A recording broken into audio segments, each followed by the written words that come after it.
नमस्कार दर्शक बंधु मु संदीप आपण मानक पुणी थे स्वागत करुच्ची ओडिशार नंबर 1 फार्मिंग चैनल ई फार्मिंग ओडिशा को। दर्शक बंधु आज आम आसी पहुँचीचु रायरंगपुर अंचलर बहलदा ब्लॉक रे एवं भेटू जड़े डायरी फार्म ओनर एवं पचारि बुझू से किपरि भाव कौन प्रोसेस रे गाई पालन करुँच गाई पालन रे कौन कौन रही समस्या एवं तांकर इन्वेस्ट केते रही लाभ केते रही एमती समस्त बरणी जानापी संपूर्ण भाव कथा हबू। तेज दर्शक बंधु संपूर्ण बरणी जानापी आज भिडियोटी को प्रथम शेष पर्यंत देखूँ। तेज दर्शक बंधु आसतु डेरी नक जा टॉपिक उपर को।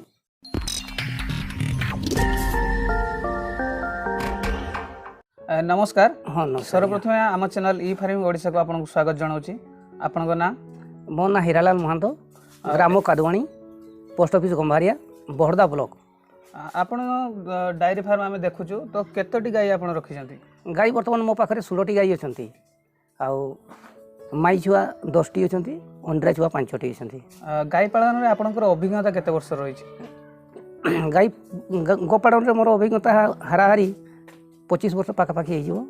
1995 मसीह 1995 मसीह मु PMRY रू लोन करी डायरी फार्मिंग और से लोन मु बर्तमान बढ़ी बढ़ी कि मो पाखे बर्तमान 20टी खंडे गाई प्राय हो गलानी आउ बाछरी भी प्राय 15टी खंडे हो गलानी।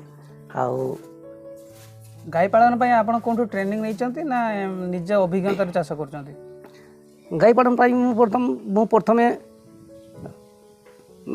मैट्रिक पास कला प्रथमे मु +2 भोकेशनल पास करथिली डायरी फार्मिंग रे। तापरे मु गोपालन पाई मु आग्रह हेली और गोपालन करी मो परिवार मु वर्तमान चलाउछि से आज 10-15-20 वर्ष खने। निश्चय दर्शक बंधु मानक कही रखी ये गोटे बहुत बढ़िया कथा जे कि गोपालन कर निज परिवार प्रतिपोषण कर।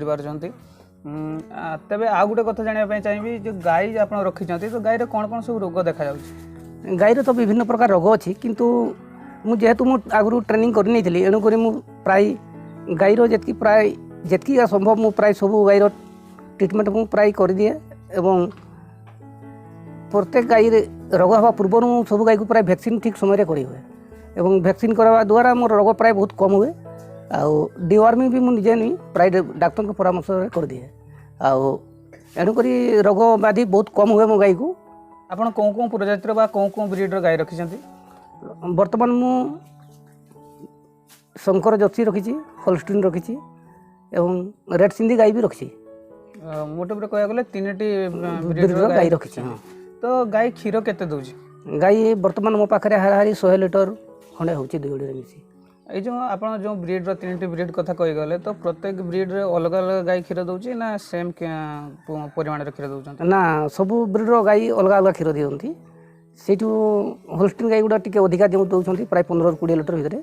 जर्सी गुड़ा को 12-15 लिटर दउछंती एवं सिंधी गाई गुड़ा को 8-10 लिटर क्षीर दउछंती। आपण जो रखिछंती आमे देखु जो जतटी गाई अछि ता भितर कोन गाई अधिक क्षीर दउछि और केते लिटर दउछि? होल्स्टीन गाई मो पाखे सबुठू अधिका क्षीर दउछंती से वर्तमान प्राय 20 लिटर पाखापाखि क्षीर दउछंती। आपण गाई को कोन खाइबा को दउछंती? मु वर्तमान गाई को आमर जो घास चाष होइछि हाइब्रिड नेपियर घास से घास दउछि प्लस ता सहित दाना कुंडा मध्य दिया होछि हेले दाना कुंडा टिके कम परिमाण रे दउछि घास अधिका दिया होछि। आपण भाबुचंती कि दाना अपेक्षा जो ग्रीन फडर जो आपण घास चाष करचंती घास देले लाभ अधिक? हाँ घास देले निश्चित लाभ परिमाणटा अधिक। पूर्व हाराहारी दाना बाबद खर्च हाराहारी 50-60 हजार होता वर्तमान प्राय 20 हजार टंका दाना हेले मास को प्राय हो जाउछि एडजस्ट कर दउछन बाकीटा घास रे एडजस्ट हो जाउछि। घास किछि बाहर को बिक्री करचंती ना केवल निज फार्म पय रखिछंती? हाँ प्राय घास बाहर को बिक्री होउछि ता सहित निज फार्म रे सफिशिएंट खाउछंती एवं बाहर फनी जो बात्ता हितला हमर पुरी डिस्ट्रिक्ट से पुरी डिस्ट्रिक्ट को भी मु घास पठेछि। आउ फनी समय रे पठेछंती? हाँ फनी पत्ता परे पठेछि। आउ रूट विभिन्न ब्लॉक को रूट मध्य एवं विभिन्न डिस्ट्रिक्ट रूट मध्य मो फार्म रू पठाउछि हाइब्रिड नेपियर रूट पठाउछि। आपण जो कही गले जो घास चाष करचंती हाइब्रिड नेपियर घास चाष करचंती तो आपण किए उत्साहित करथिले बा कोनसी सरकारी स्कीम रे घास चाष करचंती कि? हाँ हाँ मु एटा सरकारी स्कीम रे घास चाष करिछि। एटा हमरो लोकल हमर जो VS मैडम अछंती दीपिका चांद से मते प्रथम परामर्श देथिले एवं मु सेही गवर्नमेंट रो MGNRGA स्कीम रो घास चाष करिछि एवं सेही घास चाष वर्तमान बहुत परिमाण रे हिछि जहा फल रे मो पाखरे जेतकी गाई अछंती गाई ଖାଉଛନ୍ତି ସଫିସିଏଣ୍ଟ ଖାଇଲା ପରେ ମଧ୍ୟ ଅଧିକା ହେଇଯାଉଛି ଘାସ। ଆଉ କୌଣସି ସରକାରୀ ସହାୟତା ମିଳିଛି କି? ହଁ ହଁ ସରକାରୀ ସହାୟତା ମୋତେ ମିଳିଛି। ସେଥିରେ ମୋତେ 4 ଏକର ପାଇଁ ଘାସ ଚାଷ ପାଇଁ ସରକାରୀ ସାହାଯ୍ୟ ମିଳିଥିଲା। ସେଠାରେ 1,77,000 ମୋତେ MGNRGର ଘାସ ଚାଷ ପାଇଁ ମିଳିଥିଲା। ଆମେ ଦେଖୁଛୁ ଆପଣ ଗାଈର ଇନ୍ସୁରାନ୍ସ ମଧ୍ୟ କରିଛନ୍ତି, ତ ଇନ୍ସୁରାନ୍ସ କରିବା ପାଇଁ କେତେ ଟଙ୍କା ଖର୍ଚ୍ଚ ହୁଏ? ଇନ୍ସୁରାନ୍ସ ମୁଁ କରିଛି ଗାଈର ଇନ୍ସୁରାନ୍ସ ପାଇଁ 5% ଆମକୁ ଦେବା ପାଇଁ ପଡ଼ିଥାଏ। ଆଉ ଏଇଟା ମୁଁ ପ୍ରାଇଭେଟ୍ରେ କରିଥିଲି, ଏଣୁକରି 5% ପଡ଼ୁଥିଲା। ଗଭର୍ଣ୍ଣମେଣ୍ଟ ସ୍କିମ୍ର ଗୋଟେ ଟିକେ ସୁବିଧା ଅଛି, ଗଭର୍ଣ୍ଣମେଣ୍ଟ ସ୍କିମ୍ 2% ଦେଲେ ଆମର ହେଇଯାଉଛି। ଆପଣ ଯେଉଁ କହୁଛନ୍ତି ଗାଈର ଇନ୍ସୁରାନ୍ସ କରିଛନ୍ତି 5% ହିସାବରେ, ତ କେଉଁ ହିସାବରେ 5%? ଗାଈର ଭ୍ୟାଲୁ ଯାହା ରହୁଛି ରେଟ୍ ସେଇ ହିସାବରେ 5% ତାର ମାନେ ଆମେ ଦେଉଛୁ ମାସକୁ ନେଇ ବର୍ଷକୁ 5% ହିସାବରେ ଆମେ ଦେଉଛୁ। ଗାଈ ମୂଲ୍ୟର 5% ଆପଣଙ୍କୁ ଦେବାକୁ ପଡ଼ୁଛି। କି ପ୍ରକାରର ଧରାଯାଉ ଗାଈର କେଉଁ ପ୍ରକାରର ଡେଥ୍ ହେଲେ ଆପଣ ପଇସା ରିକଭରି ପାଇବେ? ଗାଈ ଯଦି ବିଭିନ୍ନ ପ୍ରକାର ରୋଗରେ ଯଦି ଆକ୍ରାନ୍ତ ହେଇକି ମରିଯାଏ ତାହେଲେ ଆମେ ପ୍ରାୟ ପାଇଯାଉଛୁ ଇନ୍ସୁରାନ୍ସ ପଇସା। ଧରାଯାଉ ଗାଈ କୌଣସି ପ୍ରକାର ଇଞ୍ଜୁରି ହେଇଗଲା, ଗୋଡ଼ଟେ ଭାଙ୍ଗିଗଲା, କ'ଣ ହେଲା, ତ ସେ ପାଇଁ ଯେଉଁ ଖର୍ଚ୍ଚ ଆସିବ ସେଇଟା ସେ ପଇସାରେ ମିଳିବ ନା ଆପଣଙ୍କୁ ନିଜେ ଖର୍ଚ୍ଚ କରିବ? ନା ନିଜ ଆମକୁ ଖର୍ଚ୍ଚ କରିବା ପାଇଁ ଖାଲି ଡେଥ୍ କେସ୍ରେ ଆମକୁ ମାନେ ଇନ୍ସୁରାନ୍ସ କମ୍ପାନୀ ଦେଉଛି।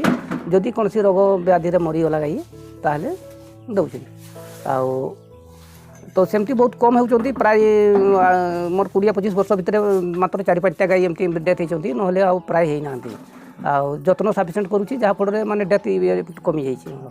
ବାଛୁରୀ ବି ମୃତ୍ୟୁ ସଂଖ୍ୟା କମିଛି, ସବୁବେଳେ ଯତ୍ନ ରହୁଛନ୍ତି ବୋଲି, ଆଉ ଗାଈ ବି ମୃତ୍ୟୁ ସଂଖ୍ୟା କମିଯାଇଛି। ଏଠିକାର କ୍ଷୀର ମୂଲ୍ୟ କେତେ ରହିଛି? ବର୍ତ୍ତମାନ ଆମର ଏଠି କ୍ଷୀର ମୂଲ୍ୟ ରହିଛି ପ୍ରାୟ 30ରୁ 40 ଟଙ୍କା ଭିତରେ ରହିଛି। 40ରୁ ଅଧିକା ଏଠି ପାରୁନାହିଁ। ଆପଣ କେତେ ଲେଖାଏଁ ବିକ୍ରି କରୁଛନ୍ତି? ମୁଁ ବିକ୍ରି କରୁଛି ବର୍ତ୍ତମାନ 40 ଟଙ୍କା ଲିଟର। ତ ଆପଣ ଯେଉଁ 40 ଟଙ୍କା ଲେଖାଏଁ ବିକ୍ରି କରୁଛନ୍ତି, କୌଣସି ବେପାରୀ ଆସି ନେଇଯାଉଛନ୍ତି ନା ଆପଣ ନିଜେ? ନା ମୁଁ ବିକ୍ରି କରୁଛି, ଏଇଟା କୌଣସି ବେପାରୀକୁ ଦେଉନି, ଆଉ ନିଜେ ବିକ୍ରି କରୁଛି। ତେଣୁକରି ମୁଁ 40 କରି ବିକ୍ରି କରୁଛି ଏବଂ ପ୍ରତ୍ୟେକ ଘରକୁ ମୁଁ ନେଇକି ପହଞ୍ଚେଇ ଦେଉଛି, ଡୋର୍ ଟୁ ଡୋର୍ ନେଇକି ପହଞ୍ଚେଇ ଦେଉଛି। ସବୁ ରାଜନପୁରରେ ସବୁ କ୍ୱାର୍ଟରକୁ ନେଇକି ଡୋର୍ ଟୁ ଡୋର୍ ନେଇକି ଭଲ କ୍ଷୀର ପହଞ୍ଚେଇ ଦେଉଛି। ଆପଣ କ୍ଷୀର ବ୍ୟତୀତ କୌଣସି ବାୟୋ ପ୍ରଡ଼କ୍ଟ କରି ବିକ୍ରି କରୁଛନ୍ତି କି? ହଁ, କ୍ଷୀର ବ୍ୟତୀତ ମୁଁ ବାୟୋ ପ୍ରଡ଼କ୍ଟ କରୁଛି। ସେଗୁଡ଼ାକ ହେଲା ଆମର ପନିର କରୁଛି, ଛେନା କରୁଛି, ଆଉ ପନିର ଆଉ ଛେନା ବିକ୍ରି କରେ, ଖୁଆ ବି ତିଆରି କରେ। ପନିରର ମୂଲ୍ୟ କ'ଣ ରହିଛି, ଛେନାର ମୂଲ୍ୟ କ'ଣ ରହିଛି? ଛେନା ଏଠି ଚାଲିଛି ଆମର 200 ଟଙ୍କା ପର୍ କେଜି, ଆଉ ପନିରର 300 ଟଙ୍କା ପର୍ କେଜି। ଆପଣ ଯେତେବେଳେ AI କରୁଛନ୍ତି ତ ସିମେଣ୍ଟ କେଉଁଠୁ ପାଉଛନ୍ତି? AI କରିବା ପାଇଁ ଆପଣଙ୍କୁ ଗାଈ ନେଇଯିବାକୁ ପଡ଼ୁଛି ନା ସରକାରୀ କର୍ମଚାରୀମାନେ ଆସୁଛନ୍ତି? ସେ ବାବଦରେ କୁହନ୍ତୁ।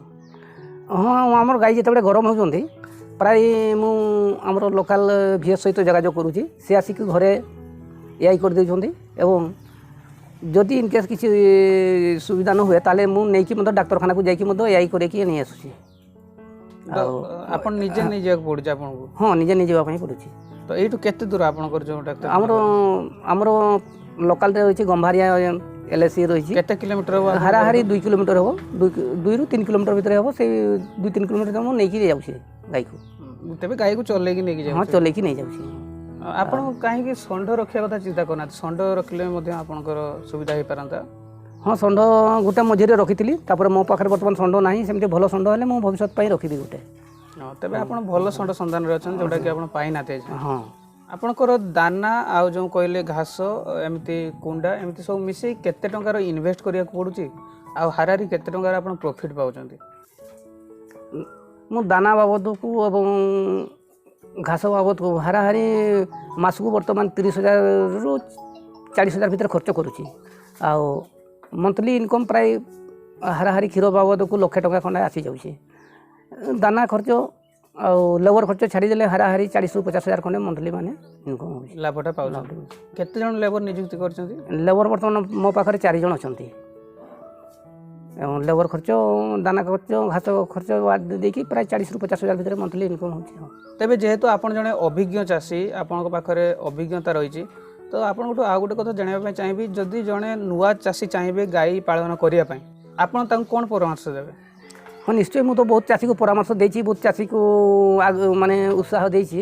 ଯେଉଁ ଚାଷୀମାନେ କି ନର୍ଭସ୍ ହେଇଯାନ୍ତି, ଯେଉଁ ଚାଷୀମାନେ କରିବା ପାଇଁ ଇଚ୍ଛା ଥାଏ କିନ୍ତୁ ନର୍ଭସ୍ ହେଇଯାନ୍ତି, ମୁଁ ସେମାନଙ୍କୁ ବହୁତ ପ୍ରକାର ମୁଁ ସାହାଯ୍ୟ କରେ। ଏମିତିକି ଗାଈ କିଣିବାଠୁ ନେଇକି କ୍ଷୀର ବିକିବାଠୁ ନେଇକି ଘାସ ଚାଷ ପର୍ଯ୍ୟନ୍ତ ମୁଁ ସବୁ କିଛି କାମ ପାଇଁ ମୁଁ ସେମାନଙ୍କୁ ସାହାଯ୍ୟ କରିଥାଏ। ଯଦି କୌଣସି ଦର୍ଶକ ବନ୍ଧୁ ଚାହାନ୍ତି ଆପଣଙ୍କ ସହ ଯୋଗାଯୋଗ କରିବା ପାଇଁ, ତେବେ ଆପଣଙ୍କ ମୋବାଇଲ ନମ୍ବର ଆପଣ ସେମାନଙ୍କୁ ଦେଇପାରିବେ କି? ହଁ, ମୋ ମୋବାଇଲ ନମ୍ବର ମୁଁ ଦେଇପାରିବି। ତେବେ ଆପଣଙ୍କ ମୋବାଇଲ ନମ୍ବର ଟିକେ ଆମ ଦର୍ଶକମାନଙ୍କୁ କହିବେ। ମୋ ମୋବାଇଲ ନମ୍ବର ହେଉଛି 9438 00 2318।